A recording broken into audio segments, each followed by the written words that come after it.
सभी को मेरी तरफ से नमस्कार। मैं आपको बताऊँ कि आज मैं आपको एक ख़ास मेहमान से जो है वो मिलाने जा रहा हूँ, जिन्होंने हमेशा जम्मू-कश्मीर में स्टेटहुड को वापस लाने की माँग की है और उनके खिलाफ़ भी कुछ लोग जो है वो खड़े थे और जब इलेक्शन का दौर था तो तब भी ये कहा जा रहा था कि ये जो व्यक्ति हैं, ये हमेशा माँग करते हैं कि स्टेटहुड वापस होना चाहिए। तो क्या स्टेटहुड वाक़ई में वापस आना चाहिए और स्टेटहुड वापस ना आने की वजह से कौन-कौन सी मुश्किलें आती हैं? वही जानते हैं और मैं आपको उन मेहमान से मिलाना जा रहा हूँ जो अभी के एमएलए हैं और इनका नाम मुज़फ़्फ़र खान है। मुज़फ़्फ़र साहब, आप रिटायर जज हैं और आज के अभी के दौर की बात करें तो 3 महीने पहले जो इलेक्शन हुए थे, उसमें आप एमएलए जो है वो जीते हैं, आपको लोगों ने वोट दिए। लेकिन आपके खिलाफ जो है कई बार बातें उठी कि आप हमेशा जो है स्टेटहुड की बात करते हो और आपने ये कहा कि 370 वापस आना चाहिए। इस तरह की बड़ी सी बातें उठी। आप क्यों ये मांग करते हो? पहले तो यही जानना हम चाहेंगे आपसे। देखिए, जो मुखालफत करते हैं उनका हक बनता है वो मुखालफत भी करें। अगर किसी को लगता है कि हमें स्टेट नहीं चाहिए, बहुत सारे लोग कहते भी हैं कि हमें स्टेट नहीं चाहिए, उनका भी हक है। जमहूरियत में वो अपना व्यू पॉइंट भी रख सकते हैं। मेरा अपना मानना ये है कि स्टेट जो है वो जम्मू कश्मीर की आवाम की पहचान है, वो यहाँ के हर बाशिंदे की इज़्ज़त है, हर बाशिंदे की अपनी एक खुदी कहते हैं ना जिसको, खुदी है। और उसका मुकाबला आप ना किसी तामीर व तरक्की से कर सकते हैं। तामीर व तरक्की अपनी जगह वो भी बहुत ज़रूरी है और तामीर व तरक्की में हम लोगों ने कोई कमी नहीं छोड़ी। जदोजहद में हम लगे हैं। अभी 3 महीने हुए हैं हमारी सरकार बने हुए, एमएलए हमको बनाए हुए लोगों को अभी सिर्फ 3 महीने हुए हैं। इसका मुहासबा भी मैं खुद भी करूँगा और लोगों को भी कहूँगा कि मुझे जो मिला वो ग्राउंड पर कितना पहुँचा। वो जब वक्त आएगा मैं अपना प्रोग्रेस कार्ड जो है वो मैं रखूंगा लोगों के सामने, लेकिन उसका और रियासत की मांग के साथ कोई ताल्लुक नहीं है। मैंने कभी भी लोगों की तामीर और तरक्की के साथ कंप्रोमाइज़ करके रियासत की मांग नहीं की, बल्कि ये तो इलेक्शन के दिनों में भी, और मैंने वोट इसी पर हासिल किया है। लोगों को मैंने ये कहा था, अगर आप मेरी किसी भी तकरीर को सुनेंगे जो मैंने इलेक्शन में की है, हर तकरीर में मैंने कहा है कि मैं रियासत की वापसी के लिए ये जंग लड़ूंगा और उसके लिए मैं आज भी अपना वादे पर पाबंद हूँ कि मैं लड़ूंगा। बाकी कोई अगर मुखालफत करता है तो उसका अपना हक है, करे वो। सर, आपने पिछले दिनों सिग्नेचर कैंपेनिंग शुरू की थी कि रियासत को हम वापस लाएँगे। उस कैंपेनिंग का क्या मकसद था और वो कैंपेनिंग अभी तक कहाँ पे पहुँची है? देखिए, वो कैंपेन चल रही है इलाके में भी। अब लोगों ने करनी है कैंपेन, तो जाहिर सी बात है कि सिग्नेचर कैंपेन हर आदमी के पास लोग पहुंच रहे हैं और लोग खुद भी कह रहे हैं।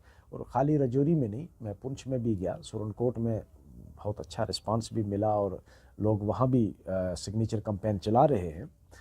अब इंशाल्लाह मैं इसको अभी अपनी कंस्टिट्यूंसी में एक बड़ा प्रोग्राम करने वाला हूँ शॉर्टली, और उसके बाद जम्मू में भी और चिनाब वैली में भी मैं जाने वाला हूँ। उसके बाद जब मौसम थोड़ा ठीक होता है तो कश्मीर में भी जाएंगे। वहाँ के लोग भी मांग कर रहे हैं कि आप यहाँ आओ, हम भी आपके साथ खड़े हैं। तो सिग्नेचर कैंपेन एक किस्म का रेफरेंडम है कि भाई हमें रियासत की वापसी चाहिए, और मुझे नहीं लगता है कि जम्मू कश्मीर का कोई भी बाशिंदा ये चाहता हो कि हमें रियासत ना दी जाए, क्योंकि रियासत ना मिलने के बहुत बड़े नुकसानात हैं। आज जो ड्यूल सिस्टम है, जो किसी की अकाउंटेबिलिटी ही नहीं है, ह्यूमन राइट वायलेशन पर कोई आप पूछ नहीं सकते, आप सवाल नहीं कर सकते, तो ये चीज़ें जो हैं, ये रियासत जब तक वापस नहीं आएगी नहीं हो पाएगा। और तामीर और तरक्की के लिए भी आप फ्री हैंड जब तक इलेक्टेड गवर्नमेंट को ना दें, इतनी बड़े इलाके को आप ये कहेंगे कि हम दिल्ली से रिमोट कंट्रोल से चलाएंगे, तो वो चल नहीं सकेगा। वो तजर्बा पिछले 5 सालों में हो चुका है, और पिछले 5 सालों में आपने देखा कि यहाँ तामीर व तरक्की की क्या फुकदान रहा। कि तामीर व तरक्की कागज़ों पे तो होती रही, हमको मिलता रहा कि सुनते रहे, पढ़ते रहे कि भाई इतने करोड़, इतने 100 करोड़, वो गया कहाँ हमें पता नहीं चल रहा है। लेकिन सर, फिर भी ये कहते हैं कि हम सड़कें यहाँ बना रहे हैं, रेलवे ब्रिज यहाँ बन गया और कश्मीर में भी जो है वो खुशहाली आ रही है। रियासत की अगर मांग की बात करें तो कश्मीर से उठी, लेकिन अब जो है वो जम्मू से भी कहीं ना कहीं मांग जो है वो उठ रही है, क्योंकि जो राजपूत सभा है उसने भी कहा है कि अब स्टेटहुड जो है वो मिलना चाहिए। अब क्या लगता है कि क्या लोगों को सामने आना चाहिए इसके बारे में? कश्मीर से तो रियासत की वापसी की मुझे नहीं लगता है कि कोई अभी तक डिमांड उठी है। ये जम्मू से ही उठी है और मुझे लगता है कि रियासत न मिलने का ज़्यादा नुकसान जो है वो जम्मू में हुआ है। इसमें कोई दो राय नहीं। कश्मीर में भी हुआ होगा, लेकिन कश्मीरी लोग जो हैं वो अभी इसके लिए डिमांड के लिए उठे नहीं हैं। बहरहाल ये जो चिंगारी है ये सुलग रही है जम्मू में, और क्योंकि जम्मू के बाशिंदे को अब ये लगा है कि हमारी पहचान जो थी वो डोगरा रियासत को इन्होंने ख़त्म किया, और ख़त्म करने के बाद जो प्लंडरिंग शुरू हो गई, लूट शुरू हो गई, रिसोर्सेज की लूट, यहाँ के दरिया सब लुट गए। दरिया हमारे, लेकिन ठेकेदार बाहर के हैं, और वो कितना टर्नओवर पर डे है आप सोच भी नहीं सकते। तो ये सारी चीज़ें, एक बहुत बड़ा माफिया यहाँ पहुँच गया है, लैंड माफिया, सैंड माफिया। अभी आप देखोगे कि क्राइम बढ़ना शुरू हो गया जम्मू में। जम्मू एक इतनी पीसफुल सिटी थी, मैं कहता हूँ कि कभी किसी को रात के 12 बजे भी आप अकेले घूम सकते हो, लेकिन अब वहाँ डर लगने लगा है। दिन दिहाड़े वहाँ क्राइम शुरू हो गया है। पिछले दिनों आपने सुना होगा एक डकैती हुई दिन दिहाड़े सोने की। और ये चीज़ें जो हैं, ये क्योंकि ड्यूल सिस्टम में ये चीज़ें कंट्रोल नहीं हो सकती हैं, और इलेक्टेड गवर्नमेंट को अगर आप इख्तियार नहीं दोगे तो आप मुझे बताओ कि आप कैसे तामीर और तरक्की पर जो अकाउंटेबिलिटी है उस पर नज़र कैसे रखोगे। सर 3 महीने हो चुके हैं, एक नई सरकार जो है वो जम्मू कश्मीर में है, लेकिन जो चीज़ें होनी चाहिए थी वो नहीं हो पा रही। आप बार बार ये कहते हैं कि ड्यूल पावर सिस्टम यहाँ चल रहा है और रिमोट कंट्रोल जो है वो दिल्ली के पास है। क्या सर अभी भी सरकार बनने के बाद भी जो रिमोट कंट्रोल है वो दिल्ली के पास ही है? बिल्कुल। यूटी में जो है वो रिमोट कंट्रोल होम मिनिस्टर साहब के पास ही रहता है।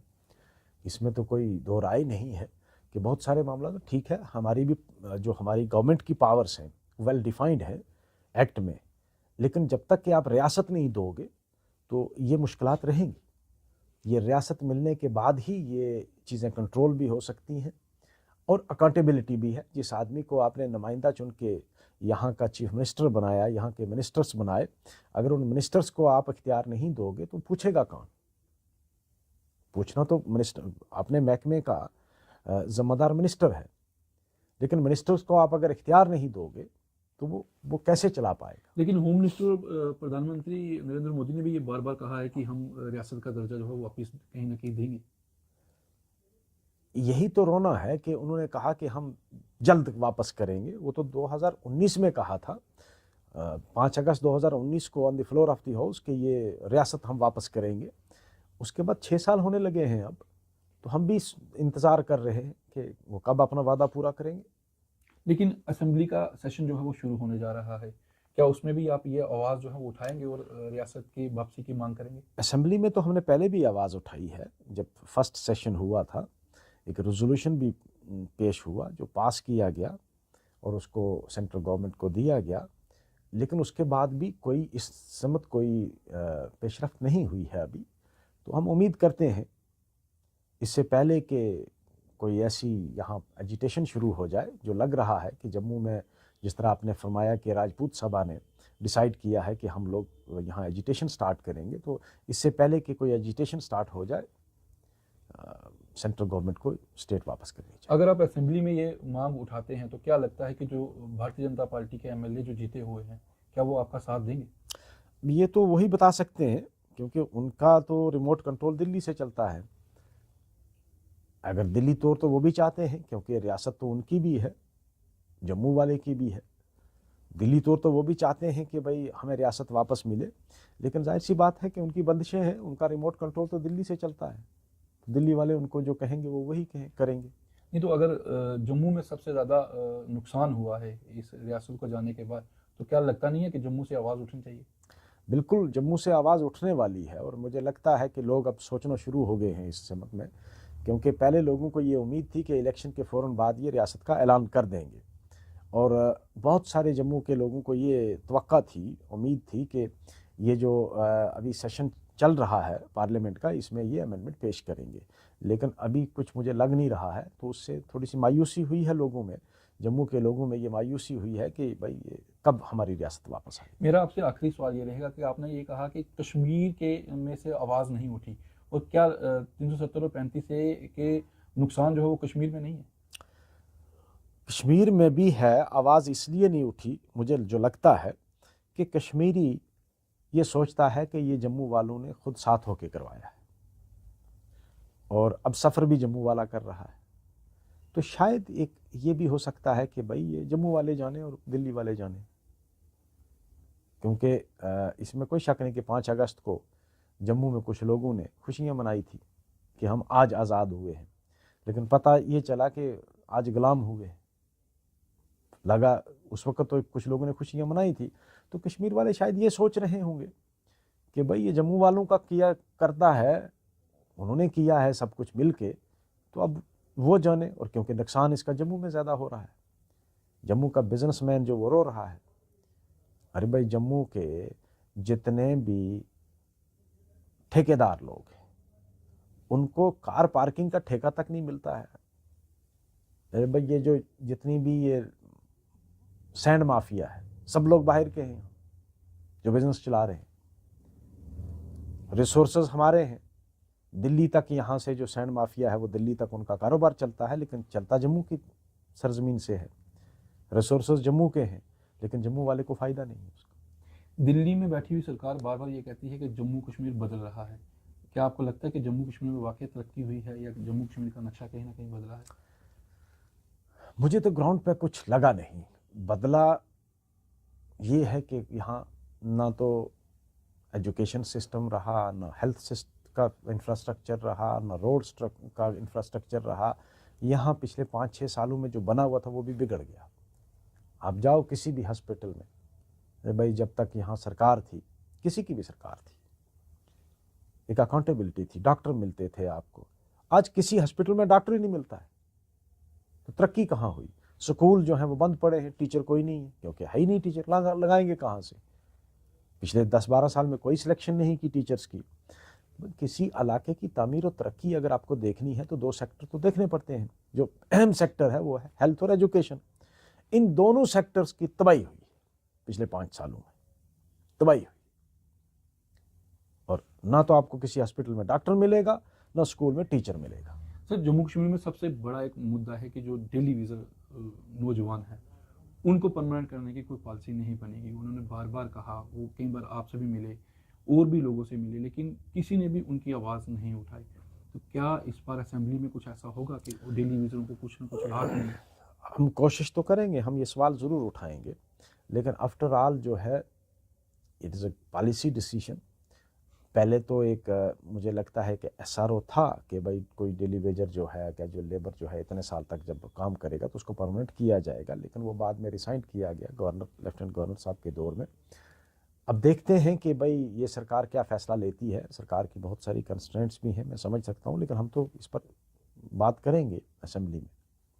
चलिए, आप सुन रहे थे मुजफ्फर खान साहब को, और इन्होंने अपनी जो दिल की बातें थी वो सबके सामने जो है रखी है। तो ये 370 और 35 से का सबसे ज़्यादा नुकसान कहीं ना कहीं जम्मू वालों को भी है, क्योंकि अब जो कश्मीर में ट्रेन चली गई तो अब जो कश्मीर का व्यापारी जम्मू से सामान खरीदता था वो शायद अब दिल्ली से खरीदेगा। तो कहीं ना कहीं ये नुकसान दिल्ली जम्मू वालों को ज़रूर हो रहा है। और जम्मू कश्मीर में नई सरकार के बाद लोगों के काफ़ी मुद्दे हैं। अब ये मुद्दे जो हैं वो पूरे होते हैं या नहीं, ये तो आने वाला वक्त बताएगा। लेकिन जो खान साहब ने बताया उस पर ज़रूर जो है विचार करने की जो है वो हमें भी कहीं ना कहीं सोचना चाहिए और विचार जो है वो करना चाहिए। वीडियो जर्नलिस्ट अक्षय के साथ मैं अमित शर्मा, राजौरी।